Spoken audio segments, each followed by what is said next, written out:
And I think that's like, you're right. Like people just want to do business with people that they get or they understand or like feel like have the same sort of like energy that they have. Like if I just got on, I was like, you should buy insurance because you should. I don't know. I don't really care. Well, but like the thing that always comes back to me is like people like to buy, they don't like to be sold to. So when I talk about insurance, and I'll usually space out my insurance posts. Like I don't post like, hey, insurance in the morning, insurance in the afternoon, insurance in the evening. It's usually about my life. Yeah. But when I do talk about insurance, it never really worries me so much because I know that that's not going to get as much engagement. But people will see it. Yeah. Because I've had people come up to me multiple times and be like, oh my God, I saw what you did on Facebook yesterday. I was like, you didn't even comment or like it or anything, but they're watching. And that's fine. Because in the back of their head, that's where insurance is. Yep. It's not this thing that they wear on their sleeve like an Adidas, sweatshirt or, brand new Nikes. Like they're like, I got insurance. Right.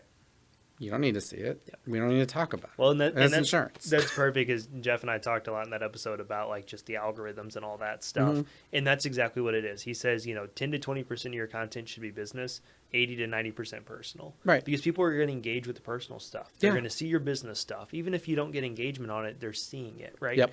Anybody that's friends with you on Facebook knows that you are in the insurance world. Yeah. And that's the goal. Like that's the whole goal. And again, you're just an authentic, good person too. But like, that's the goal of social media for business is I want everybody I'm friends with to understand that I'm here to help business owners. Right. If you want to start a business, talk to us. I'll at least help guide you through Exactly. it. If you want to take your business to the next level, call me. Like, that's the goal of it, right? But that's the beautiful part of it, though. And I feel that way about insurance. Is like, look, I want to be a resource. I want to help you. I want it to make sense for you. There have been plenty of times where I've told somebody not to move. Yeah. Stay where you're at because it doesn't make sense. As much as I'd appreciate that business, I don't think it makes sense for you right now. If it changes in the future, let me know.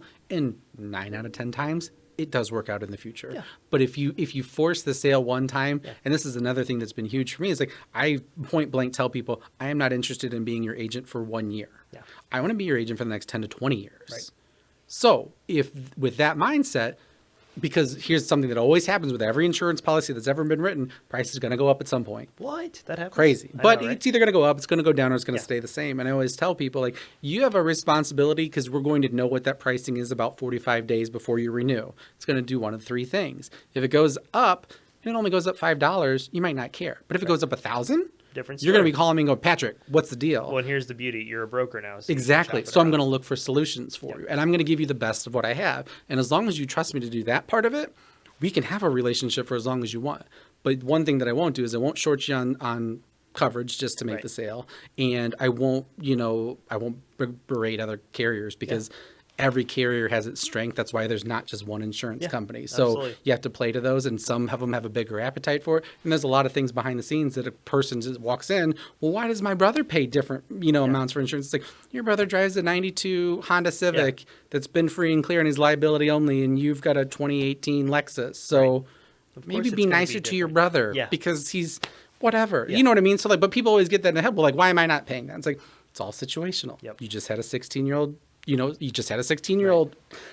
into their first accident, so you're going to see an increase. Or you're buying a house that's double the square footage of your old house, so of course the price is going to go up. But like, as they deal with life, that's where I come in. I'm like, look, this is the best picture I can paint for you right now with your insurance. Right. If things change, here's where I see it moving to, and if I can help, I'll be a part of that. But honestly, I don't chase the sale because nobody likes to be sold to. And I'm not doing it for just for my health. Like, if it makes sense, great. If it doesn't, I'll be the first person to tell you.